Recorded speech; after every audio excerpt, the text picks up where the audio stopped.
Hello, welcome back everybody. It's hard to believe summer's already come and gone. We're already heading into the winter months. I got the mower deck off the Ventrek and I got the blade on. I'm getting ready for snow season.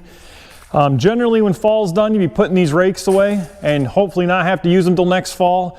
But any of you maintaining and plowing a gravel driveway knows the pain and agony of every spring having to use one of these to put the gravel from the lawn back into the driveway. So through the last few years here using the Ventrek, and I've been plowing gravel driveways for a lot of years now, I've learned some tips and tricks to never have to use one of these hopefully again, and I'm going to go ahead and share them with you today. So I pretty much maintain just over 1,000 foot of drive if I come all the way back to the shop here each winter, and I found some pretty good techniques to help keep the gravel in the driveway and out of the lawn, and I figured I'd go ahead and do a video to share that with you today.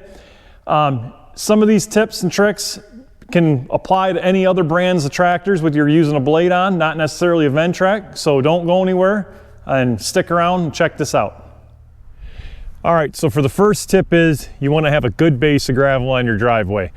Last fall I had this driveway re-top coated and I used the 4500, my 72-inch blade, and I did a video on, grading all this off and making it smooth.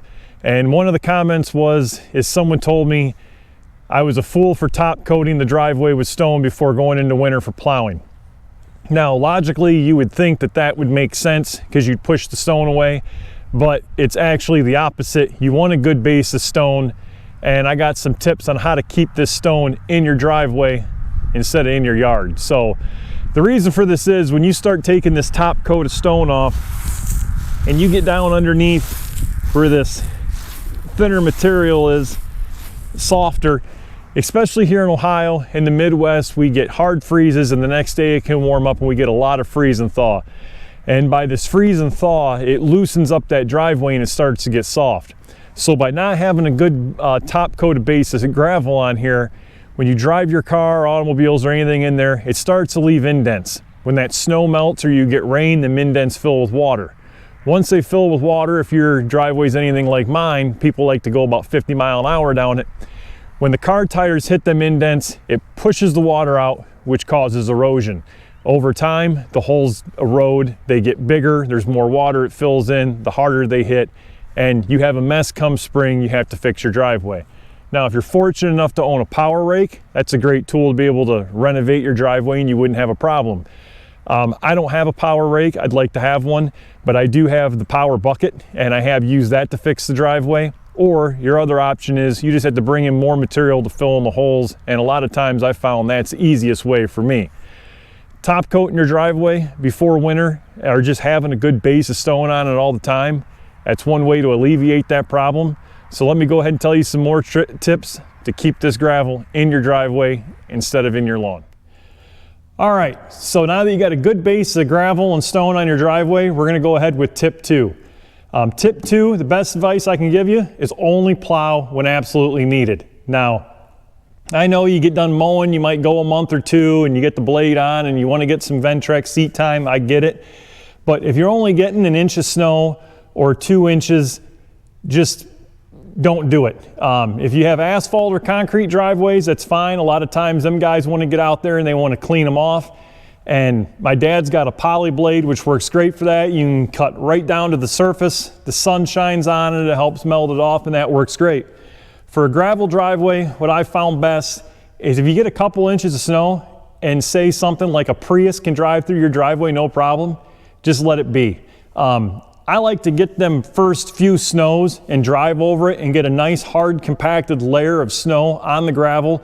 That way, all the stone's covered and you get that nice covering to where when you push the blade over it, you're not digging up the stone, you're riding on top of that nice hard packed snow. So best advice I can give you, if you don't need to, absolutely don't do it. There are times where there is some areas where I just get some drifts. I'll just go push the drifts out of the way that I have a hard time going through and leave the rest of the driveway alone. All right, for tip 3, this is an important one, especially for gravel driveway. Adjust the skid shoes all the way up in the highest position they'll go. And that's very important. I know a lot of people, you want to get that snow down to like 1/2 inch or so. Like I said in tip 2, and gravel driveways are different. If you leave an inch or so or 3/4 of an inch of snow, your car is going to drive through that just fine. You're not going to have any problems getting through that. And all that's going to do is the more you drive on it, give you a nice, hard, compacted, slick base for the next time you plow so that these skid shoes won't dig in. So when you look at this looks like it's set up real high. I can get my hand and stuff underneath here fine. But when you start pushing some deep snow with these tractors, and if you, especially wet snow, these blades, when you push on them, when that snow hits, it pushes these blades forward a lot when you're plowing, and you'll get that. Well, you might cut that down to 1/2 inch. So if you have this blade lowered to where it looks good, and then you start hitting some snow and they push forward, that's when you're going to start digging gravel up, or you're going to start getting into gravel, and that's one thing that you absolutely don't want, because all that gravel is going to do is go where you don't want it to. So once you get a nice hard compacted layer down, or if you're on concrete, sometimes the concrete approach, I will take these washers out. It's real quick on the Ventrac. You pull the pin and adjust it. Sometimes I'll just take the pins out, lift off, and I'll just put this right down to bare concrete or close and just blade the approach, and then put the shoes right back on and continue on the gravel. All right, so for the 4th tip is only plow what you need. And this primarily is when you get them first snows, like I was talking about earlier, you don't have that good base cover, that coating on here, and the gravel's loose. A lot of times if you get the first snow or a wet snow, this gravel likes to stick to the snow. Now, primarily these number 8s and smaller gravels are worse for this, but I have seen it with 57s and other gravel as well. And you'll notice when you're plowing the snow and you'll see the snow roll off the blade, this stone and gravel stuck to it. And that can wreak havoc if you start pushing that in your yard. My driveway here is 14 foot wide. I did that for a couple different reasons. One was it made it easier getting trucks and trailers in, and it gives me more leadway to keep people on the driveway rather than going off it. So 14 foot wide, I can plow a path 8 foot wide, and that's generally a package delivery truck. Them kind of things can fit in the driveway, and it gives me a 3-foot curtain berm side on each side that snow can sit. So when that snow does eventually melt down, the gravel stays in my driveway and not in the lawn. A lot of times too, if I get some warm days and I got some snow like that with stone stuck to it and the snow's starting to melt, I'll go back through and angle the blade and push that snow back in the driveway. That way, if I get another snow and I need to push that berm over, you know, if you get more snow with drifts, you have to push it somewhere. That way that stone's not eventually going into the lawn.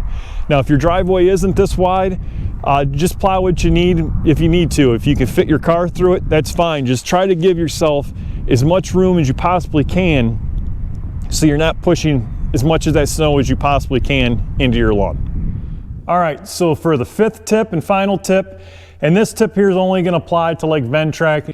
If you have a normal lawn and garden tractor, this probably isn't going to work for you, but utilizing the weight transfer on your Ventrac, and this is an important one. I had a watcher comment on this a couple years ago. Last year I did a video on plowing using weight transfer, and what a great difference it does make. I'm glad that he commented that and we were able to share that. So here in the Midwest, especially in Ohio, a lot of the freeze and thaw or the first snows, the ground will still be somewhat wet underneath, or not frozen, not as compacted. So while pushing with these, sometimes you'll have the skid shoes and soft spots want to dig in. So by utilizing the weight transfer in number 2 setting on here is the sweet spot I found. Really makes a big difference, especially on them first snowfalls, and then if you really get into the heavy stuff using it. So I'm just going to go ahead here, and I took some video footage last year to show you guys how important and how well using weight transfer actually is. All right, this was taken in February, and here I'm just going to show you from the freeze and the thaw, basically the sun hitting this and how it loosens up this gravel. All right, here I'm going to demonstrate the weight transfer is set at 0, so there is no weight transfer at all on this tractor. And you can see if there was a snow over this loose material, this will really show how the blade can actually dig in. These skid shoes are set to the highest position, so this would generally be underneath the snow of what you'd be digging up.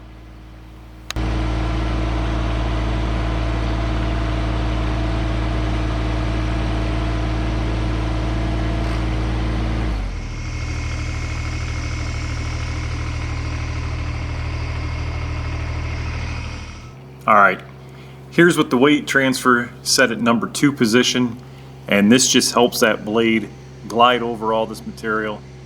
Everything was set the same. It was all set at the highest positions, and you can see the weight transfer being on number 2 really helps the blade glide across that soggy ground.